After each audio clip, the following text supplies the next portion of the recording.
네, 여러분들 안녕하세요. 시사타파의 심층분석 2월 9일 월요일 방송 시작하도록 하겠습니다. 먼저 우리 당원 여러분들, 민주당을 지키고 싶은 당원 여러분들 참 답답하고 요즘 좀 침울하고 왜 이렇게 우리가 싸워야 되나 이런 생각들을 할 겁니다. 단 하나예요. 싸우는 이유는 결국은 개국공신이라고 생각하는, 오늘 제 방송에서 제목을 아마 여러분들이 많이 공감 갈 겁니다. 이재명을 소유하고 싶은 사람들이 있어요. 정치 식견이 짧고 이재명 때문에 배지를 달아보니까 너무 달콤한 거예요. 너무 달콤하다 보니까 지금 이 권력을 계속 지키고 싶은 겁니다. 그래서 몇몇들이 자극을 하고 그러면 빨리 정청래를 물러나게 하고 전당대회에서 본인들이 원하는 당대표를 세워야지 2028년 미래의 배지를 예약받을 수 있는 거예요. 제 말 맞죠? 왜 대통령이 1년도 안 됐는데 찐명 발휘하는 애들이 권력투쟁이 시작됐냐? 자기네들의 배지를 확보하고 싶은 마음이 큰 거예요. 그러다 보니까 대통령은 안중에도 없는 겁니다. 그러다 보니까 대통령 말도 안 듣고 전면전을 펼치는 거예요. 그런 세력들과 이재명 정부를 지키고 싶은 민주당원들과의 싸움이에요. 지금 유튜브 안에서 찐명파리하는 하바리들, 걔네들이 하는 짓 보세요. 문재인을 악마화시키고 조국을 악마화시킵니다. 그럼 뭐가 남죠? 제가 여러분들에게 몇 번 얘기를 안 한 게 있어요. 문재인을 악마화시키는 이유 중에 가장 큰 건 뭐냐면, 친노부터 했던 민주당의 지지자들 있지 않습니까? 그 사람들이 어디 가서 문재인 대통령을 말을 못 꺼내게 하는 거예요. 지지자들의 입을 다물게 하는 겁니다. 문재인을 악마화를 시키면 친노 친문 그냥 모두가 그냥 지금 지지자들이 전부 말 안 해도 지금은 이재명 대통령의 시대이기 때문에 모두가 이재명을 지지하는데, 굳이 문재인을 악마화를 시켜갖고 이재명 지지자들이 지금 그 하바리들을 중심으로 해서 지지를 하고 있어. 그 이유는 그들은 친노 친문 때 아무것도 한 근거가 없거든요. 하바리들 중에 문재인 정부 때 뭐 유튜브 시작한 애들 몇 명이나 됩니까? 없어요. 그러다 보니까 민주당의 역사와 본인들이 단절돼요. 오로지 걔네들이 내세울 수 있는 것은 이재명 우리가 대통령 만들었다예요. 그러다 보니까 그 전에 뜬금없이 2017년 그 당시에는 이재명, 여러분들 우린 없는 얘기하면 안 돼요. 2017년도에는 이재명 그 당시에 성남시장이 잘못했어요. 본인도 잘못했다 그러고 민주당 지지자들이 모두가 욕을 했어요. 2017년도 대선 경선에서 이재명 대통령이 그 당시에, 그때는 문재인의 시대였습니다. 문재인 대통령과 당내 경선 토론 중에 문준용 씨 취업에 관해서 얘기를 끊었다가 물매를 맞아요. 그때 민주당에서 골치 아팠던 게 뭐냐면, 이재명 대통령만을 바라보고 하는 지지층이 한 10% 20%가 됐었어요. 자꾸 문재인 정부 때 얘네들이 섞여서 싸우기 시작했어요. 그때부터 시끄러웠어요. 그러다 보니까 정청래 대표가 과거에 이재명 그 당시에 성남시장 얘기만 하면 당내가 시끄러워지니까 얘기하고 싶지 않다. 저도 그때 그 김혜경 여사라고 의심되는 그 당시에 무슨 카톡 트윗, 저도 이게 사실이라면 정말 이거는 말이 안 된다, 이건 정말 소름 끼치는 비판이다, 저도 욕한 적 있어요. 그걸 가지고 얘네들, 그러니까 2017년 18년도에 있었던 일들 가지고 와서 이 사람들은 원래 이재명을 욕했던 사람이다라고 하면서 문재인 정치 시대를 지워버리는 거예요. 제 말 맞죠? 그 당시 모두가 욕했어요. 모두가 의심했고, 그러다가 우리는 현명한 판단을 했죠. 이거는 문파라고 하는 애들이 조직적으로 이재명 죽이기에 나선 것이다 라고 하면서 저는 그때 김진표를 오히려 강하게 비판을 하고 문파의 대표였던 뉴비 씨와 싸우기 시작했죠. 여기 제가 다행히 방송의 역사를 가지고 있기 때문에 여러분들이 아마 다 보셨던 거예요. 그리고 그 당시 경기도지사 후보가 전해철과 이재명 그 지사가 붙었어요. 우린 당연히 이재명 지사 지지했죠. 얘네들은 그걸 다 빼는 거예요. 민주당이 과거에 무슨 일이 있어 다 지우고 10년 전에 이재명 욕했었다. 그걸로 지금 정청래를 악마화시키는 거예요. 그러니까 여러분들이 보셔도 그 이후에 우리가 얼마나 이재명 대통령을 대통령 만들기 위해서 노력을 하고 2022년 그 전부터 얼마나 응원했습니까? 우리가 이낙연이랑 이재명 대통령이랑 싸울 때 우리가 이낙연을 지지했나요? 말 같은 소리 해야죠. 그러니까 굉장히 못된 거죠. 자기들만이 이재명을 만들고 싶은 거예요. 소유하고 싶은 거죠. 당원들은 다르죠. 당원들은 이재명 지금의 대통령이 성남시장부터 좋아했을 때가 있고 싫어했을 때가 있고 다시 좋아했을 때가 있고 이재명이라는 정치인에 대해서는 여러 가지 한결같이 좋아했던 사람들은 손가역밖에 없어요. 그걸 자기들은 자랑이라고 얘기해요. 우리는 왜 그러면 좋아했다 싫어했다 좋아했다 쭉 갔냐? 문재인 정부 시대 때 손가역이 나타나서 당을 시끄럽게 했었어요. 정말 맞죠? 그때는 문재인 대통령의 시대였어요. 문재인 대통령 시대 때 손가역이 개 난리를 피고 다녔어요. 그러니까 그들을 배척을 했어요. 손가역을. 그럼 자연스럽게 문재인 대통령의 시대가 저물고 우리는 새로운 대통령 후보로 이재명을 지지했고요. 자연스럽게 넘어가는 거예요. 그게 뭐가 문제예요? 그러니까 쟤네들이 내세울 게 없는 거죠. 하여튼 갑자기 내용과 다르게 여러분들에게 말씀드렸고 오늘 첫 번째 소식부터 저걸 얘기할게요. 오늘 여러분들 아마 이 방송 제목이 많이 와닿으시죠? 그리고 제가 며칠 동안 방송을 했더니 제가 댓글을 좀 살펴봤더니 방송 내용이 좋아서 구독했었는데 정청래 쉴드 그만 쳐라. 좀 이런 말씀을 좀 해드리고 싶어요. 보이는 게 다가 아니다. 응? 정청래가 바보가 아닌 이상 무슨 이재명 대통령에게 반기를 들고 좀 상식적으로 생각해봐라. 응? 안타까워요 그런 분들. 응? 정청래가 이재명에게 반기를 그고 정반대입니다. 찐명파리들과 더민혁이 권력 투쟁을 하면서 대통령에게 대든 거예요. 왜 제가 이런 얘기를 하냐? 진짜 찐명이라고 하면 정청래가 만약에 반명 짓거리를 해도 조용조용 해결하려고 해야 되는 거예요. 진짜 여러분 생각해 보십시오. 이재명 정부를 성공을 하기 위해서라면 조용조용 정청래 대표와 어떤 의견을 나누고 이재명 대통령에게 해가 안 가게끔 해야 되는 거예요. 찐명이라고 하는 것들이 정청래를 반명머리하고 당을 시끄럽게 하고 이게 진짜 찐명이 할지 진짜 사랑한다면 이런 짓을 안 해요. 상식적으로. 안 그래요? 상식적으로 자기네가 진짜 이재명 정부를 탄생시켰고 이재명 정부의 성공을 위해서라도 우리가 잘해야 된다고 생각하면 이런 짓거리 안 해요. 이런 짓거리를 못 하죠.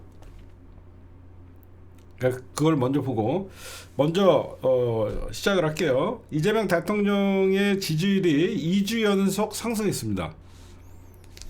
민주당의 지지율도 동반 상승했습니다. 이거는요.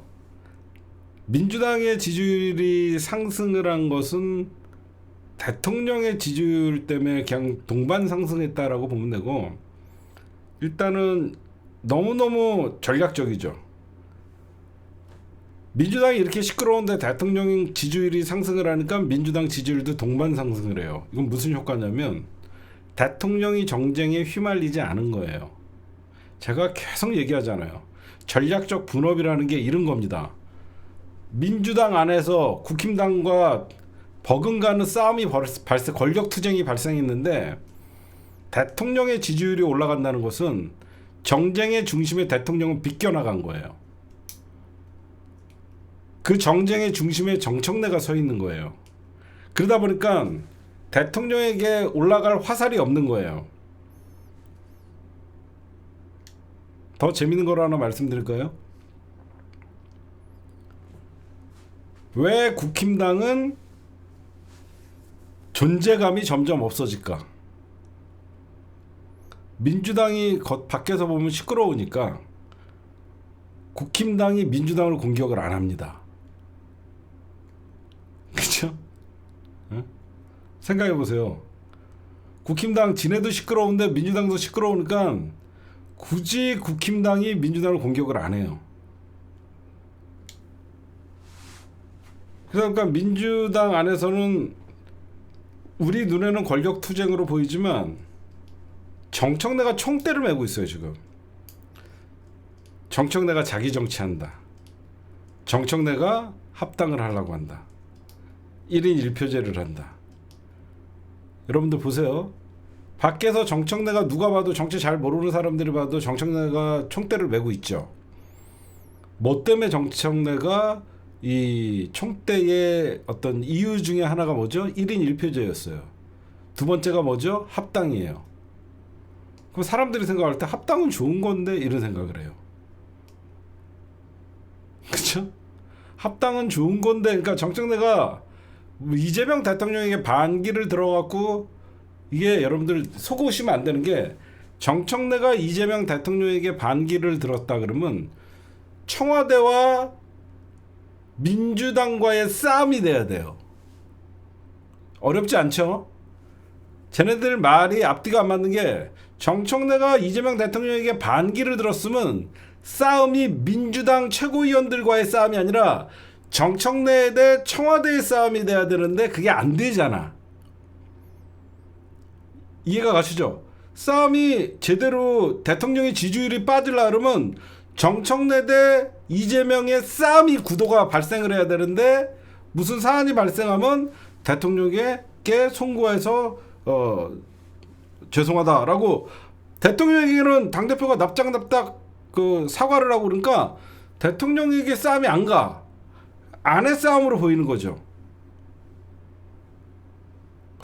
어렵지 않죠? 제가 좀 왔다 갔다 얘기를 한 게 내 표현 전달이 잘 됐는지 모르겠는데 밖에서 볼 때는 정청래가 왜 저렇게 비판을 받나 사람들이 왔더니 1인 1표제. 저거는 국힘당도 이미 하고 있는 건데 합당을 해야 된다고. 조국혁신당이랑 민주당이랑 똑같은 정당 아니야? 이런 생각을 한다고. 그거 당연히 해야 되는 거 아니야? 정청래가 왜 근데 공격을 받지? 거기서 이제 한 발짝 더 들어가면 내용이 보이는 것이고 어설프게 뉴스나 이런 걸 찾아보면 정청래가 자기 정치한다. 이런 얘기가 나오는 거고. 그러니까 조금만 알면 여러분들이 좀 들어가시면 될 것 같고 대통령의 여러분들 지지율 상승이 이제 이유를 좀 아시겠죠? 대통령의 지지율 상승은 정쟁에 휘말리지 않은 거예요. 잘하신 겁니다. 대통령의 지지율이 올라가니까 민주당의 지지율도 동반 상승하는 거예요.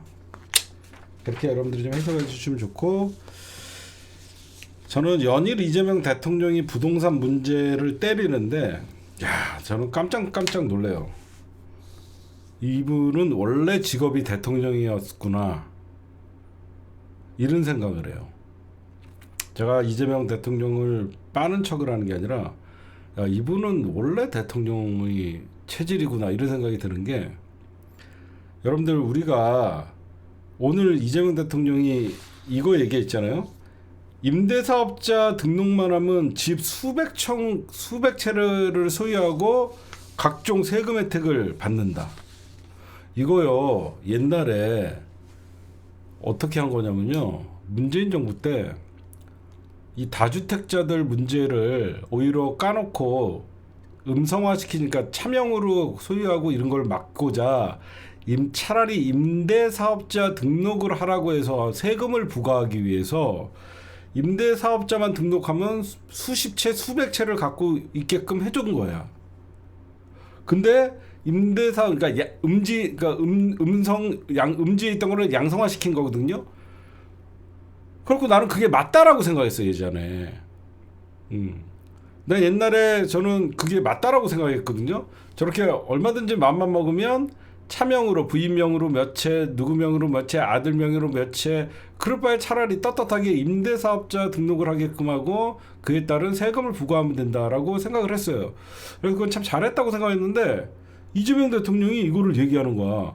그 임대사업자만 등록을 하면 영구적으로 세금을 면제해주고 각종 세금 혜택을 주고 여러분들 전 이 임대사업자 등록을 한 사람들이 무려 30만 채를 갖고 있대요. 30만 채를 갖고 있대. 이재명 대통령이 왜 이 부동산에 대해서 때리나 했더니 이거는 부동산 세금을 올려도 대통령이 이기는 싸움이에요. 그쵸? 여러분들이 봐도 그렇죠? 이 임대사업자 등록을 하고 집을 소유하고 있는 채가 무려 30만 채래요. 그러면 어떤 사람은 등록하고 수백 채를 갖고 있고 수십 채를 갖고 있고 이재명 대통령이 이러잖아요. 올해 어디에 6만 호를 공급한다.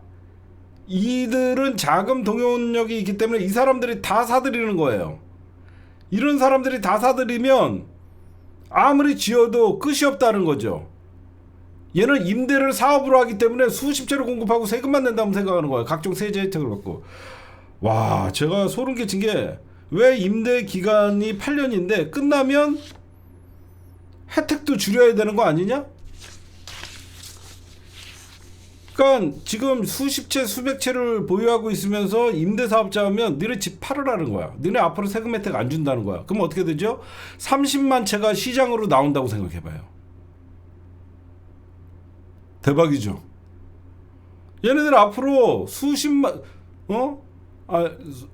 수백 채 내가 수십만 채라고 했냐? 근데 수십 채 수백 채를 갖고 있을 수가 없어요. 수십 채 수백 채를 갖고 있으면 이제는 세금 혜택 안 주겠다는 겁니다. 그럼 이 사람들이 임대료보다 세금이 비싸면 어떻게 되죠? 집을 내놓을 수밖에 없는 거예요. 어떻게 이걸 알았을까? 대박이에요. 저는 이걸 어떻게 찾았을까? 뉴스 보고 찾았죠. 근데 좀 디테일하게 좀 파봤더니 서울시만 얘기한 거예요, 여러분들. 서울 시내 등록 임대주택만 30만 호래요. 서울에 집값 폭등하고 집 없다고 난리를 치는데 몇몇 부자들이 30만 채를 갖고 있는 거예요, 서울에. 이 사람들에게 제대로 된 양도세 이런 것들을 매기고 보유세를 매기면 다른 사람들은 이 현실을 모르니까 세금 올라간다고 비판했지만 당연히 이 사람들을 많은 이재명 대통령이 잘한다는 소리를 들을 수 있는 부동산 정책이에요. 모든 사람에게 보유세를 올린다는 게 아니라 이런 비정상적인 수십 채 수백 채를 갖고 있는 사람들이 왜 세금 혜택을 받고 있냐? 제대로 짚습니다. 그러니까 다른 정부는 다 실패해도 이재명 정부는 대통령이 나서야 되는 거예요. 이건 정쟁이 아니잖아요. 국민의 먹거리와 민생이잖아요. 왜 이게 이재명 대통령이 부동산 문제를 건드렸는데 유일하게 지지율이 올라가는 대통령이냐면 이거는 공정의 문제예요. 사람들이 볼 때 집 한두 채는 이해할 수 있지만 수십 채 수백 채를 갖고 있는 거는 미쳤다라고 얘기하거든요. 그걸 짚은 거예요. 이재명 대통령이 결국은 세금으로 어떤 부동산 값을 잡을 수 있다라는 자신감에 코스피 5천 올리는 것보다 부동산 값 잡는 게 쉽다는 얘기를 한 거예요. 그건 뭐냐? 경고예요. 니들 내가 맘만 먹으면 얼마든지 세금으로 너희들 잡을 수 있다. 알아서들 팔아라. 라고 경고를 미리 해두고 그 다음에 국민들 반발이 없을 일부 다주택 그리고 임대사업자들을 겨냥해서 부동산을 강하게 밀어붙이는 거예요. 이분은 타고났어요. 그 어떤 정부도 해내지 못했던 부동산 문제를 정면 돌파하면서 본인이 국민들에게 지지를 받으면서 부동산 개혁을 하고 있는 거예요. 깜짝 놀랐습니다.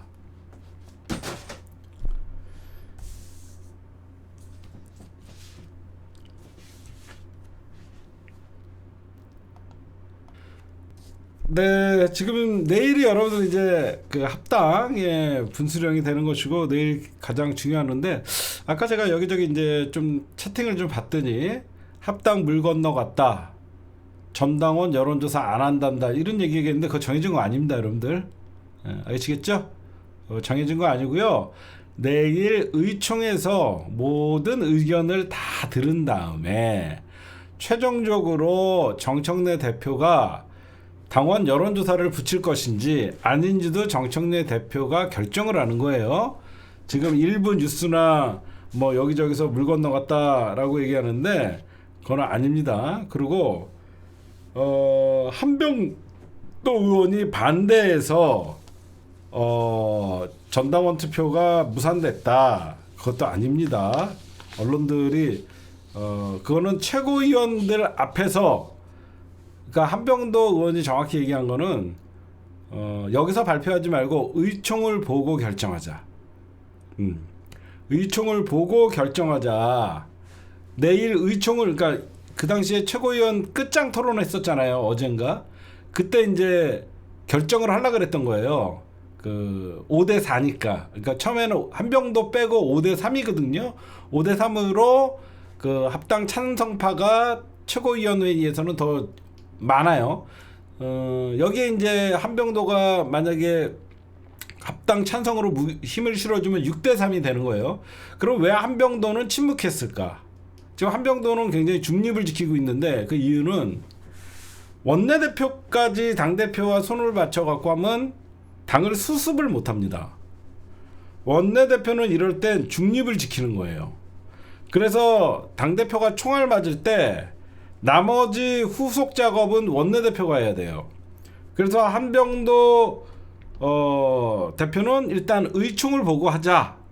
왜냐면 한병도가 반대를 했다라고 해도 5대 4로 얼마든지 정청래 대표가 전당원 투표에 의견을 붙일 수가 있는데 여러분들 알다시피 저것들이 한병도 의원이 만약에 원내대표가 합당 찬성으로 갑시다라고 하면 당대표 원내대표 둘 다 사퇴하라고 해버려요.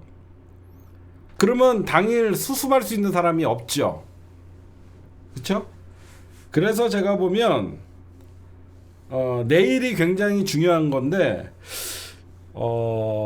여러분들 이거는 어디까지 해야 돼? 뇌피셜이에요. 내일 의총이 있어요. 정청래는 내가 잘한다고 생각을 했어요. 근데 알다가도 모르는 사람이에요. 그렇죠? 정청래는 내가 잘 안다고 생각했는데 요즘 보면 의외로 정청래는 어쩔 때는 한없이 가벼워요. 배지 없을 때 광장에서 시민들과 같이 있을 때는 한없이 나와 같은 동네 형 같아요. 그런 정청래가 어느 순간 법사위원장을 할 때는 정청래가 무슨 법사위원장이야. 율사 출신도 아닌데 했는데 맡기면 잘해요.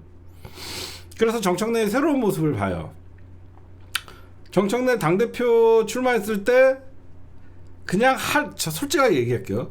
정청래도 민주당에도 오래 정치했으니까 그냥 당대표도 한번 해볼 때 됐다 이런 생각이었지 저는 정청래가 당대표감이라고 생각하지 않았어요. 죄송하지만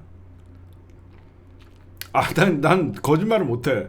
나랑 친한 정치인이지만 가까이서 보고 그랬지만 나는 정청래가 당대표감이라고 생각하지는 않았어. 근데 법사위원장을 하는 거 보면서 너무 잘하더라고. 근데 이번에 당대표 도전한다 그러길래 정치도 오래 하고 사선이고 그래 한번 해볼 만도 하다라고 생각했어. 근데 당대표를 하니까 의외로 사람이 무게가 있는 거야. 아마 여러분들도 정청래 대표를 뽑았지만 그냥 친근감 있고 팬심으로 뽑은 사람들이 많을 거야. 되게 잘할 거라고 하나 기대하는 사람들도 있고, 적어도 저건 있죠. 정청래라고 하면 늘 강성의 이미지가 있기 때문에 당의 개혁은 잘할 것이다, 주저하지 않고. 그런 건 있어요. 근데 생각보다 잘하는 거예요. 제가 왜 잘한다고 하는 줄 아세요? 잘 나갈 때 사람을 평가하는 게 아니에요. 민주당이 잘 나갈 때는 모두가 잘해 보이는 거예요. 정치는. 제가 정청래에게 다시 보게 된 거는 최근이에요. 두드려 맞을 때 그 정치인이 힘들 때 그 정치인이 이 힘든 과정을 어떻게 돌파하고 어떻게 대처하냐를 보면서 내가 생각했던 정치인 정청래가 생각보다 그릇이 크구나를 본 거예요. 그렇죠? 과거 같으면 정청래 대표가 의원 시절이었다 그러면 누군가가 도발을 하면 면전에서 면박을 주는 사람이에요. 그리고 사과 같은 거 안 합니다. 근데 세게 나갈 땐 세게 나가지만 본인의 미처 잘못한 게 있으면 억울하더라도 당대표로서 사과를 하더라고요. 아니, 생각보다 나는 다시 봤죠. 그냥 동네 형 같은, 늘 당원들과 쉽게 사진 찍을 수 있는 정치인, 이렇게 생각을 했어요. 근데 요즘 많이 두드러 맞고 이러면서 또 정청래는 또 하나의 체급이 올라갔구나, 제가 계속 말씀을 드리죠. 제가 왜 이렇게 서두에 이런 얘기를 했냐, 내가 아는 정청래가 그러면 할 수 있는 게 내일 의총에서 뭐가 있을까? 어디까지나 제 뇌피셜이에요. 내가 정청래라면 내일 어떻게 할까? 당은 더민초와 찐명파리들이 주류로 장악을 했는데 의총에서 분명히 합당을 반대하는 여론이 많을 텐데, 저 같으면 전당원 여론조사 또는 전당원 투표를 붙여서 부결되면 당대표직을 사퇴하겠다는 승부수를 던질 것 같아요. 그러니까 나 같으면 전당원 투표를 해서 합당 반대가 나올 경우에는 내가 당대표를 그만두겠다, 이렇게 하면 저쪽에서 합당 반대의 명분이 없는 거예요.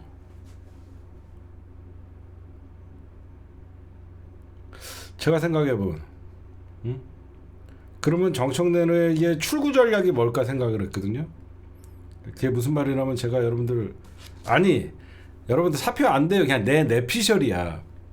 왜 제가 이런 결론을 내렸냐면, 정치인들이 뭔가 합당 제안도 일종의 정청래의 승부수잖아요. 그 승부수를 띄웠다는 것은 출구 전략이 있어야 되는 거예요. 근데 언론에서는 전당대회 뒤로 합당을 연기하는 방향으로 갈 것이다, 뭐 이런 소리를 해요. 그건 정청래 스타일이 아니에요.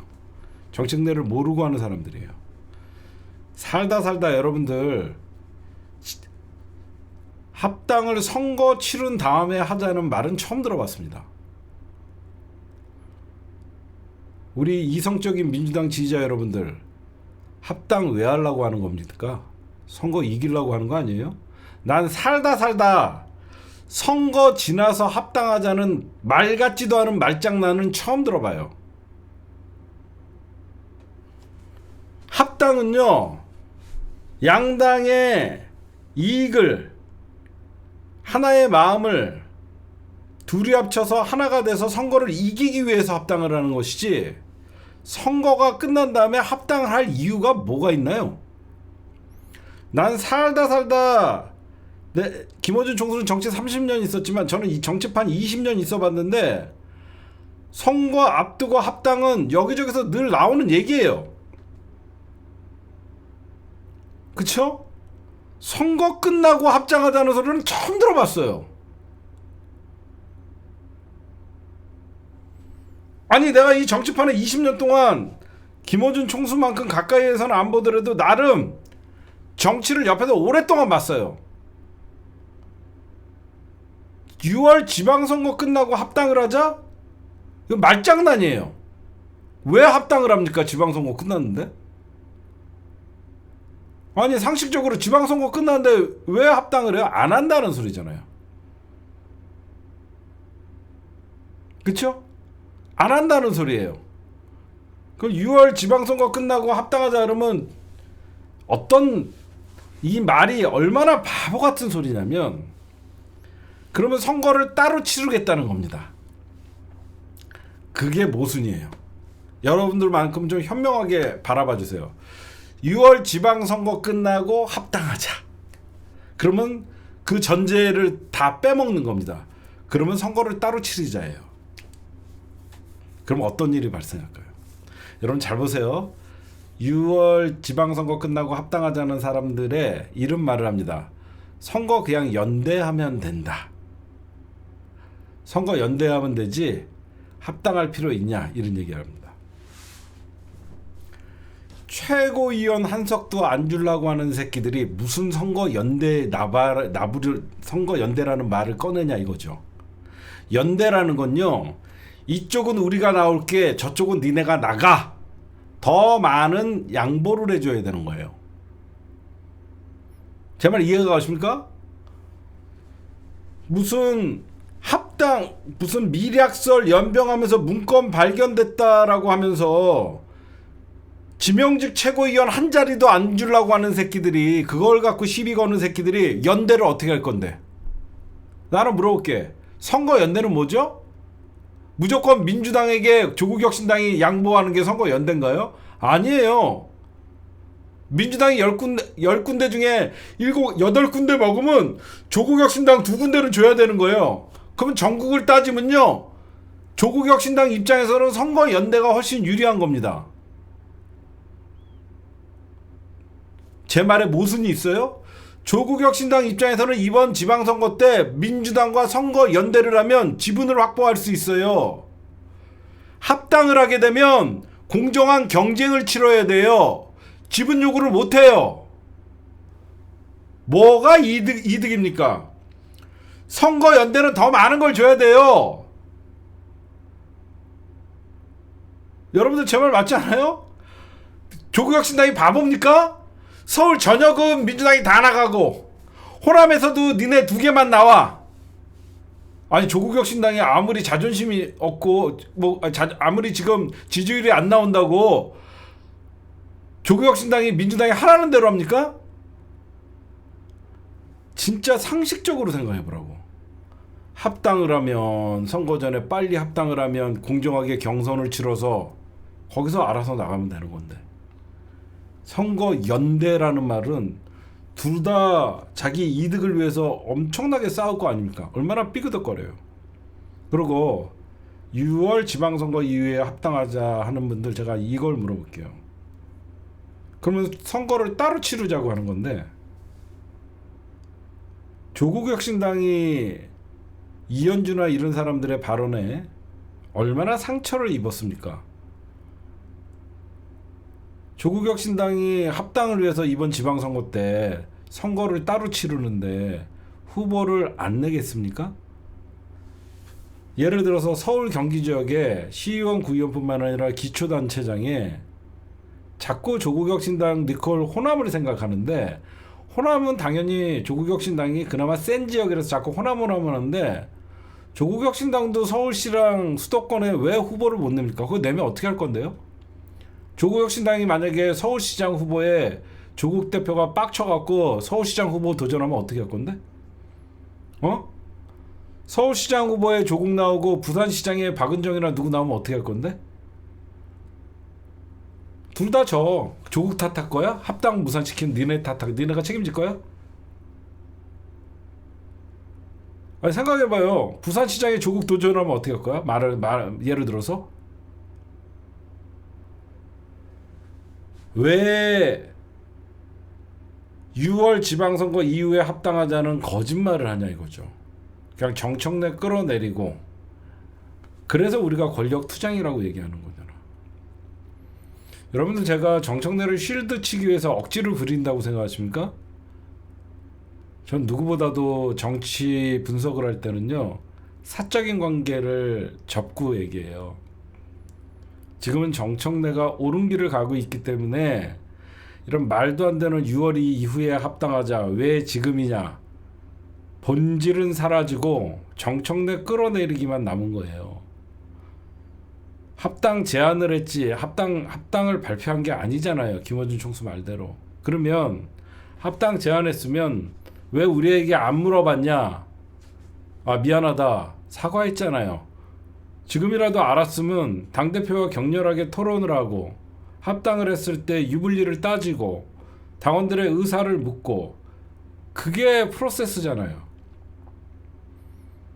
본질은 사라지고 조국 밀약설, 합당 이미 문건, 이렇게 하면서 본질을 흐리잖아요. 그러면서 모두 정청래 사퇴를 외칩니다. 여러분들이 봐도 이상하죠. 아니 진짜 조국혁신당을 어떻게 바뀔래?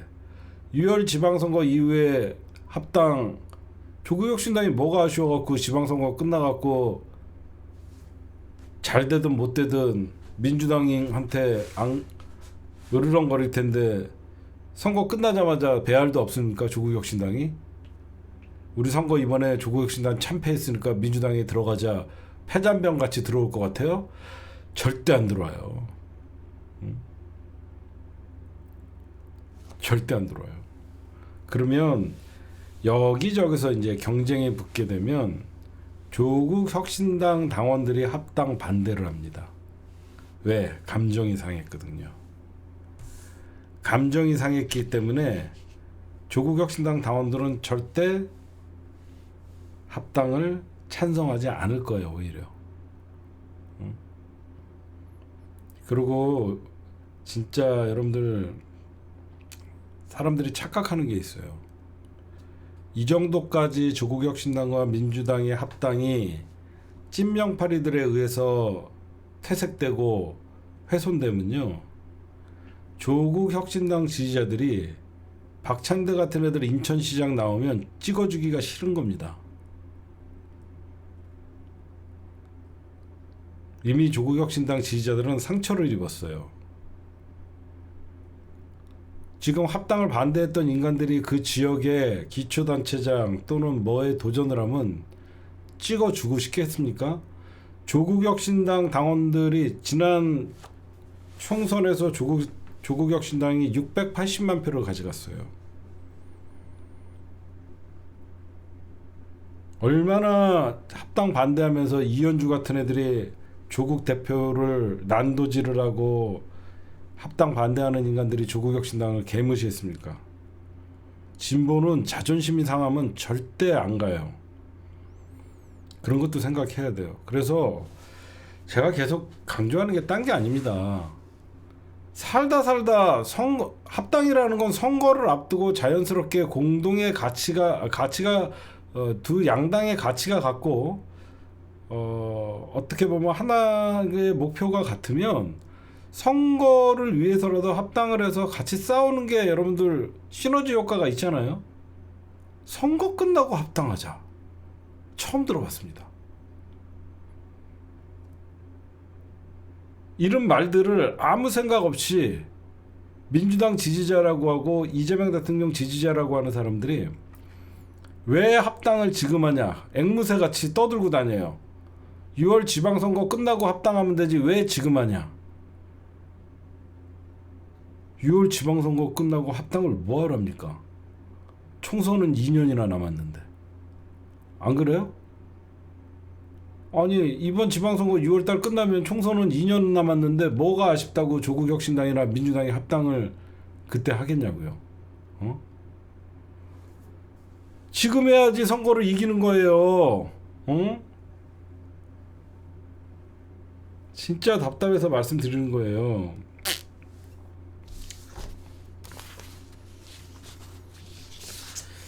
저는 정청래 대표가 지금 여기저기서 우리 재래식 언론에서 떠드는 게 정청래가 출구 전략을 찾고 있다. 아마 내일 의총에서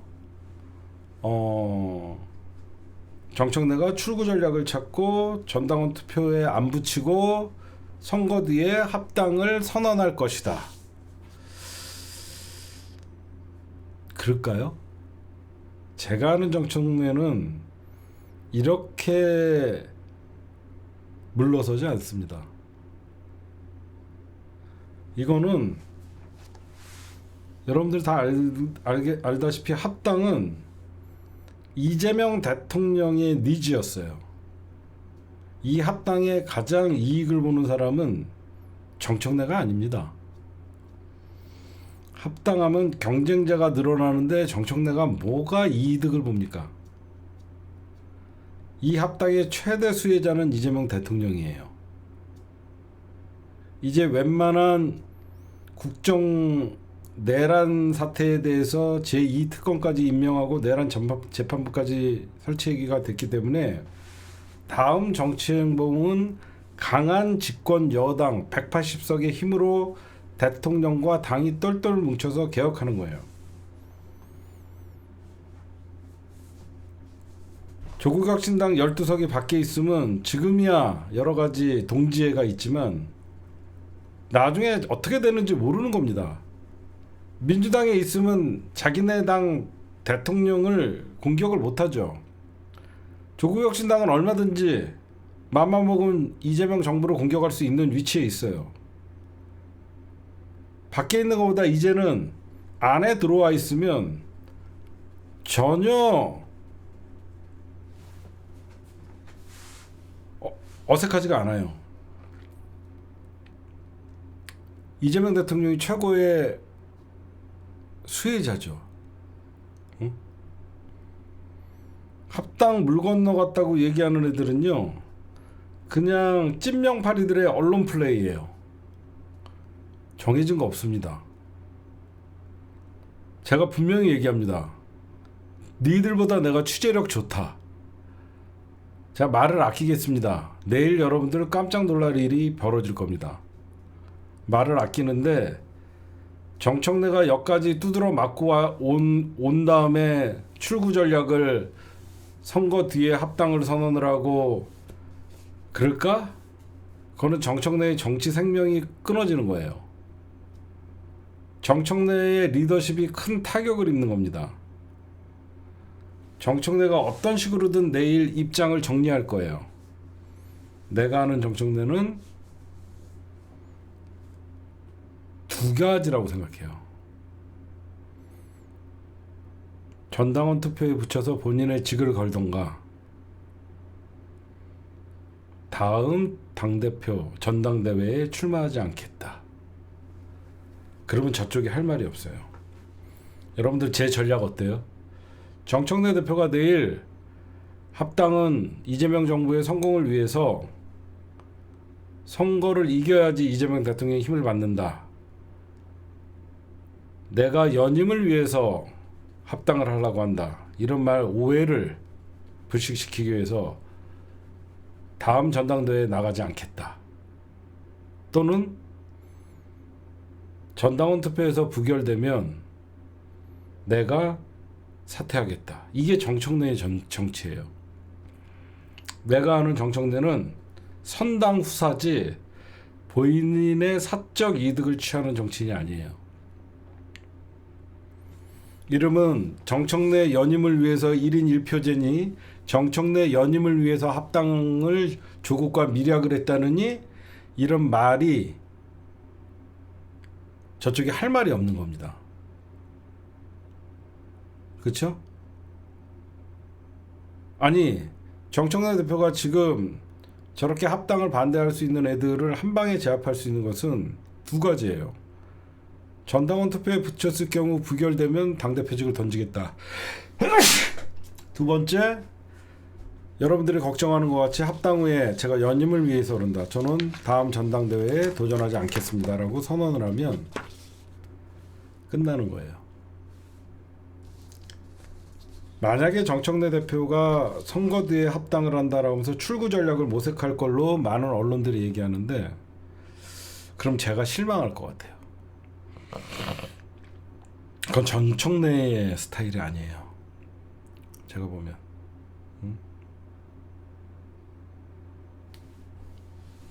제 개인적인 분석은 그래요. 왜 제가 이런 분석을 하냐면, 정청래는 누구보다도 이재명 대통령을 엄청 따르는 정치인이에요.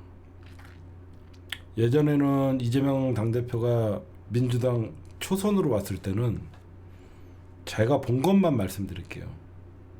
정청래 의원실 안에서 이재명 대통령과 위기 때마다 중요한 얘기를 나눴고, 정청래 대표, 이재명 대통령께서 그 당시에 당대표가 되는 순간 누구보다도 여러분들이 싫어하는 친문 세력과 싸웠어요. 정청래는 의리도 있지만 머리도 좋아요. 지금 이재명에게 반기를 들어서 본인이 정치적으로 살아갈 수 있는 길은 없어요. 그래서 본인을 던지는 사람이에요. 왜? 지금 본인의 정치력을 던지면 이재명 대통령은 가장 고마워할 사람이죠. 생각해 보세요. 대통령이 합당에 원래 제가 저것도 말씀드렸죠. 원래 정청래 대표는 합당을 말도 안 꺼내는 사람이었어요. 합당에 대해서 별로 생각 안 해본 사람이었어요. 근데 어느 순간 청와대 한 연속 한 3번 들어갔다 나오시더니 합당을 던졌어요. 청와대, 그러니까 얘네들은 다 국회에서 해석을 하더라고요. 정청래 체면 살려주려고 일부러 대통령의 오래된 지략이었다, 뭐 생각이었다, 이렇게 애써 얘기해줬다라고 하는데 아니에요. 아마 제 말이 여러분들 맞고 틀고가 중요한 게 아니라 내가 아는 정치인의 정청래 선택은 내일 그게 될 것이다라고 얘기하는 거예요. 승부수를 던질 거예요. 이대로 물러설 사람이 아니에요. 왜? 명분에서 정청래가 밀리지 않잖아요. 1인 1표제나 합당, 이거에 대해서 정청래가 밀릴 수 있는 사안이 아니기 때문에 의원들의 의견을 들었으니까 이젠 당원들의 의견을 듣겠다. 당원들의 의견에서 반대를 한다 그러면 당대표도 사퇴하겠다, 또는 합당 당원에게 묻고 나는 다음 선거에, 다음 전당대회에 출마하지 않겠다. 저는 이 둘 중에 하나가 나올 것 같아요.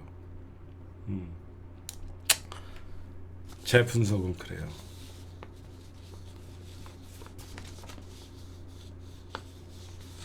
그리고 하여튼 뭐 정청래 의원 지금 뭐 힘든 시기가 있겠죠.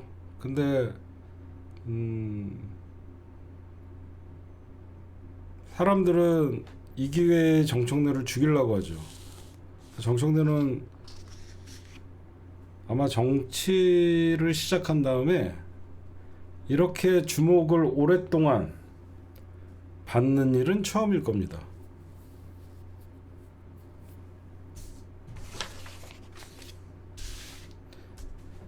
지금 정청래를 비판하고 저를 욕하고 김어준을 욕하고 유시민을 욕하는 이재명만 보고 간다는 송가역 하바리들과 찐명팔이라고 있는 더민주 전국혁신회의, 그리고 더민초 의원들, 이 얘기를 꼭 생각해 보세요. 어느 정부에서 집권 초반에 권력 투쟁을 했습니까? 깜짝 놀랐습니다.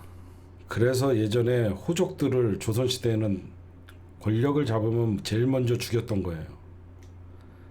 자기네들이 이재명을 대통령을 만들었다고 생각하니까 너도 나도 내가 찐명이라고 하면서 지방선거 때 시의원 나오려고, 지방선거 때 구의원 나오려고, 지방선거 때 기초단체장 해먹으려고, 이 더민혁, 해체시켜야 됩니다. 정청래만 날리면 2028년 공천권이 확보되는 지금의 초선들, 재선의 꿈을 꾸고 있는 거죠. 지금 원외에 남아있는 더민혁, 나도 이제 배지를 달 차례가 2년만 정청래를 날리면 된다. 권력투쟁이 시작된 거예요. 거기에 어떤 개파는요, 대통령 후보가 있어야 되는 거예요. 거기에 김민석이 안착한 거예요. 계속 분석을 해드리죠. 왜 김민석은 총리의 자세가 아니라 벌써부터 당대표 도전하는 사람의 모습으로 보이냐. 더민혁이 박찬대를 밀어봤더니 정청래에게 상대가 안 돼요. 인지도에서. 그랬더니 이 더민주 전국혁신회의라는 애들이랑 더민초가 당내의 독점적인 권력을 유지하기 위해서는 대선 후보를 갖고 있어야 되는 거예요. 초선들이 무슨 대선 후보가 있습니까? 초선들이 대선 후보가 없으니까 김민석에게 헬프를 친 거죠. 거기에 김민석은 기다렸다는 듯이 없던 개파가 생긴 거죠. 이재명을 만들었던 그 개파가 다음은 나를 선택해줬네. 이게 뭐 하는 짓입니까? 대통령 지금 누가 보면 집권 4년 차인 줄 알아요. 그렇죠? 누가 보면 이재명 대통령 집권 4년 차인 줄 알아요. 깜짝 놀랄 일입니다. 여러분들 여기저기서 솔직히 이성적으로 제가 좀 호소를 드릴게요. 제가 제 방송이라고 얘기하는 게 아니라 제가 합당을 해야 된다고 주장하면서 하나하나 반박을 해주고 정치가 돌아가는 걸 알려주고, 쟤네들은 무조건 쟤네들이 주장하는 게 딱 세 개예요. 정청래가 자기 정치한다. 정청래가 연임을 위해서 그런다. 정청래가 이재명 대통령, 그러니까 문재인 패거리들을 끌어들이려고 한다. 정청래가 친문 세력들을 제일 먼저 날려버렸잖아요.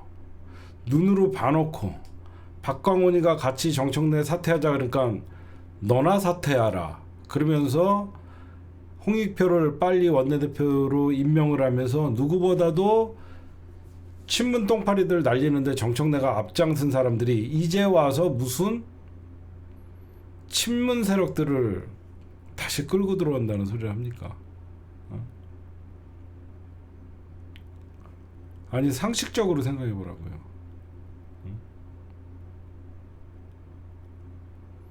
그 당시에 쟤네들은 무조건 이재명 당대표 체제를 무너뜨리기 위해서 박광훈이가 사퇴한다라고 발표를 하고 나머지 지도부도 사퇴하라고 했더니 정청래가 너나 사퇴해라 그러면서 당을 빠르게 수습하고 이재명 대통령을 자리에 다시 복귀시킨 사람이 정청래인데, 그리고 정치를 잘 모르시는 분들에서 하나 말씀드릴게요.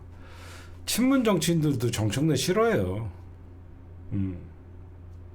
미안한데 정청래는 늘 친문에 속해 있었지만 친문 정치인들이 정청래 별로 안 좋아해요, 여러분들. 근데 뭐하러 정청래가 친문 의원들을 끌고 들어오겠냐고요. 진짜 친문 정치인들이 정청래 안 좋아해요. 정치가 늘 여러분들 작용이 있으면 반작용이 있다라고 제가 말씀을 드리잖아요.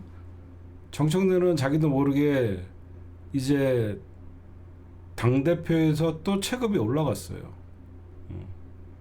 아마 내일 여러분들 어떤 결과가 나오든지, 제가 어제 방송에도 얘기했지만 정청래는 할 만큼 했고 어떤 선택을 하든지 정청래 대표의 어떤 그 총대맨 모습 우리가 잊지 않을 거고, 저도 할 만큼 했고요. 근데 지금 문재인을 악마화시키고 조국을 악마화시키고 이제는 유시민 말도 안 듣고 참 앞날이 걱정돼요. 이재명을 지킨다는 이유만으로 모든 민주당의 역사를 부정하고 과거에 자연스럽게 친노, 친문, 친명이라는 이 자연스러운 시대의 흐름에 민주당 당원들이 따라왔는데 그 전에 투표 한 번 하지 않았던 새끼들이 우리가 이재명 만들었다라고 하면서 그 전 친노 친문의 지지자들마저도 수박몰이를 하고, 그러니까 어떤 분이 그랬죠. 굴러 들어온 돌이 박힌 돌 빼낸다고. 우리가 볼 때는 눈에서 니들이 지금 무슨 짓을 하는지, 응? 다 눈에 보이는데 니들 이게 절대 옳은 길이 아닌데, 우리 김어준 총수를 쟤네들이 그렇게 악마화시켜갖고 어떻게 해서든지 이재명 대통령만 바라볼 수 있는 스피커들을 키우고 싶은 거예요. 제가 며칠 전에 이동영 패거리들이나 감히 이동영과 김어준을 비교하는 사람들이 있는데 비교 자체가 안 되는 사람이에요. 제가 그래서 이런 얘기를 했죠. 이동영이는 우물 안에서 대장 노릇을 하고 싶어하는 애고, 김어준 총수는 바다에 나가서 모든 사람들을 맞이하려고 하는 사람들이다. 선거는 바다에서 치르는 것이다. 그건 제가 칼럼에서 썼습니다. 지방선거는 바다에서 치르는 거예요. 민주당 내 전당대회가 아니에요. 이게 민주당 내 전당대회라 그러면 우물 안에서 싸움을 잘하는 사람이 이길 수가 있습니다. 전국 선거는 바다에서 치르는 거예요. 누가 더 바다 멀리 많은 사람들을 이끌고 나가냐에 따라서 승패가 좌우되는 거예요. 우물 안에서 내 밥그릇 찾는 새끼들은 넓은 바다가 있는지 보질 못해요. 민주당에 오랫동안 지켜온 당원들은요, 분열과 좌절, 성공과 패배를 다 느껴봤던 마음의 상처가 많은 분들이에요. 그래서 지금 갑자기 찐명파리하는 거의 이현주 같은 애들이 조국을 욕하고 이현주 같은 애들이 정청래 대표 면전에서 면박을 죽는 거에 분노를 느끼는 겁니다. 적어도 같이 울고 웃고 성공과 슬픔을 나눌 때 옆에 있던 정치인이 정청래였거든요. 그런 정청래를 국힘당 넘어가서 칼춤을 추던 이현주가 비판하는 모습에 역겨운 겁니다. 저부터 그래요. 저부터 이현주가 하는 짓을 보면 역겨워요. 우리 당원 여러분들, 제가 정말로 말씀드립니다. 저를 싫어하시는 분들도 많고 저를 비판하시는 분들도 많을 거예요. 정치라는 게 그래요. 내전이 제일 잔인한 거예요. 국힘당과 싸울 때는 상대의 약점만 때리면 되지만 내전을 할 경우에는요, 상대를 죽이는 싸움이에요. 국힘당과 싸울 때는 상처를 주는 싸움이고, 내전은요, 싸움의 본질과 비껴나간 그 사람을 생명을 끊어놔야 되는 잔인한 싸움이 되는 거예요. 그래서 내전이 더 무서운 거예요. 지금 쟤네들이 막가파가 돼버린 거예요. 제가 이런 얘기를 해드릴게요. 더민주 전국혁신회의 배후에 누가 있냐면 촛불행동이 있는 거예요. 여러분들, 제가 왜 이 말씀을 하는지 잘 들어보십시오. 더민주혁신회의가 세력을 확장하기 시작한 게 촛불행동 김민웅인과 윤석열 탄핵을 외칠 때부터 시작된 거예요. 제가 이런 말도 안 하려고 했는데 아까 어떤 분이 저한테 얘기를 해주길래 그게 생각나더라고요. 윤석열 정부가 탄생한 다음에 촛불행동을 만들자고 저한테도 연락이 오고 막 그랬어요. 그때 제가 취임한 지 얼마나 됐다고 벌써부터 탄핵을 외치냐, 이거는 국민들에게 반감이 있는 것이다 하면서 저는 빠졌어요. 그때 이제 촛불행동이 처음에는 사람들의 외면을 받다가 윤석열이가 온갖 비리, 김건희 윤석열 정부에서 온갖 비리들이 터지고 그러니까 이제 사람들이 이제 윤석열 탄핵을 해야 되는 1년이 지나고 나니까 여기저기서 이제 목소리가 나오기 시작합니다. 그때 각 지역에서 이제 버스들이 올라와요. 잘 생각해 보시면 촛불행동에서 이제 그 당시에 원외 위원장들이 자기네 세력을 넓히기 위해서 촛불행동에서 이제 사람들을 막 모집을 해요. 윤석열 탄핵 집회 가자라고 하면서 지방에서 버스가 막 올라왔던 거 여러분들 기억나시죠?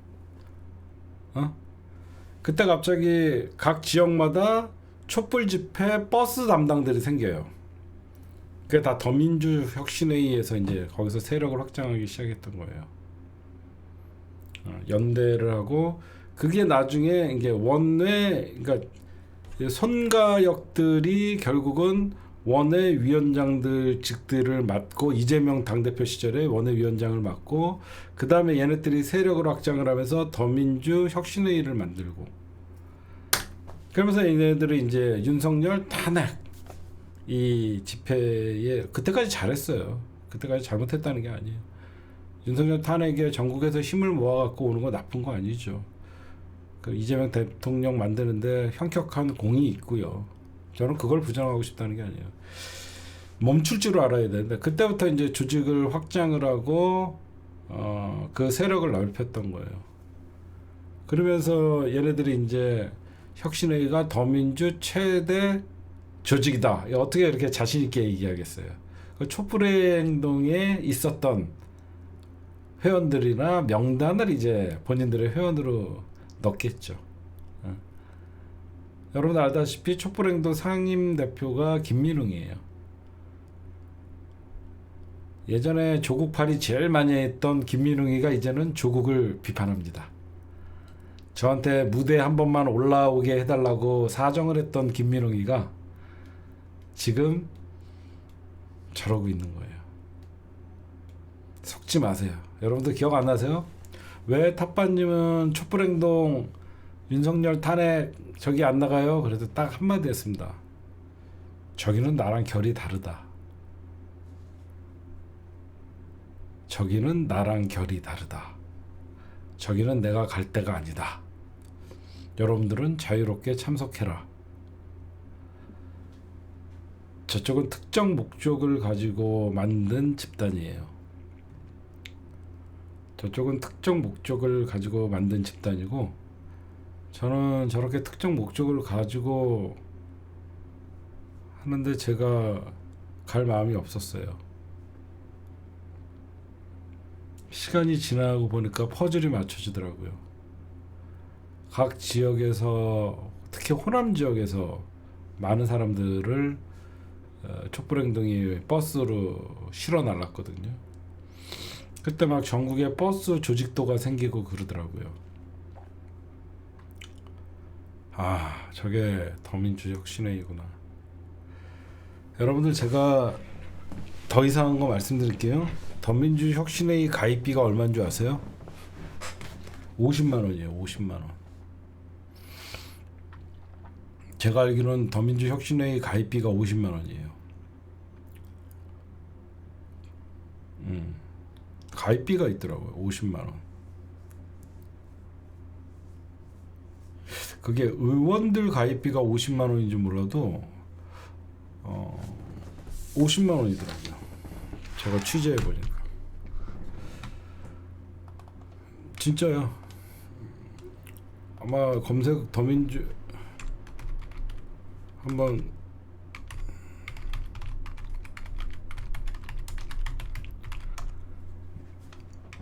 더민주 혁신의 가입비 치면 나올 거예요. 제가 알기로는 50만 원으로 알고 있어요.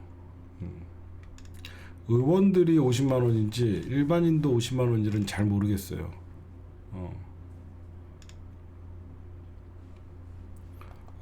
정치인들은 50만 원. 50을 내면 상임위원이 된다고요? 돈을 엄청나게 걷고 그러더라고요. 그 다음에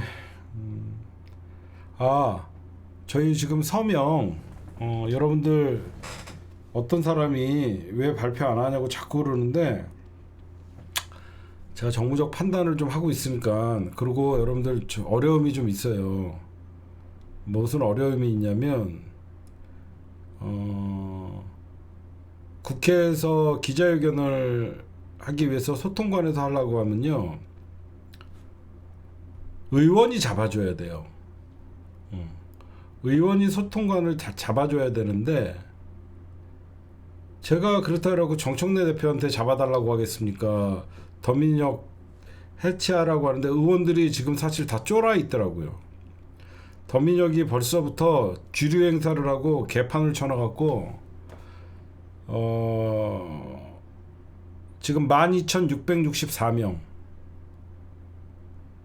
아니 뭐 당사나 국회 앞에서 하는 게 문제가 아니라, 그래도 우리 시민들 12,000명이 넘는 서명을 전달하기 위해서는 좀 언론에 배포도 하고 그래야 하려면, 지금은 여러분들 알다시피 이번 지방선거 나가는 사람들은 합당에 찬성하더라도 나서서 그걸 해줄 수가 없어요.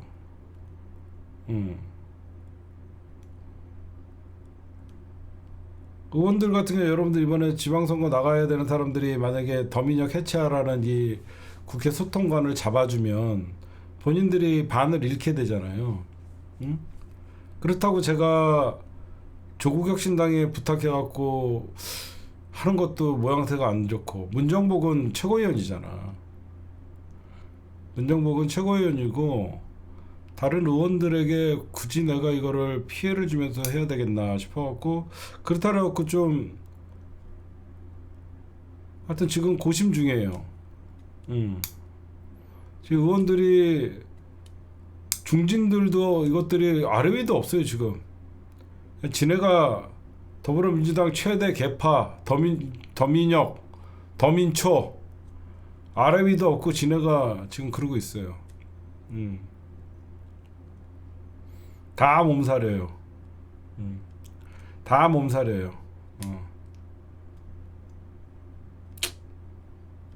다 몸살이에요.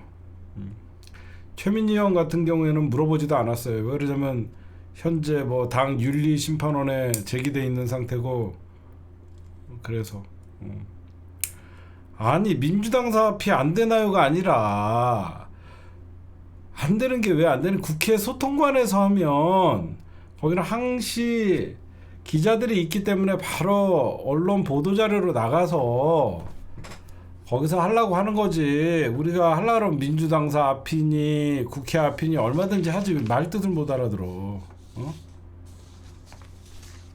그래서 아니에요 여러분들. 추미애도 선거에 나가야 되고, 박지원도 국회의장에 도전해야 되고, 내가 뭐하러 그런 분들에게 부담을 줘요. 박지원도 다음 국회의장 나가야 되는데 더민주혁신회의에 척질 필요가 있냐 이거죠.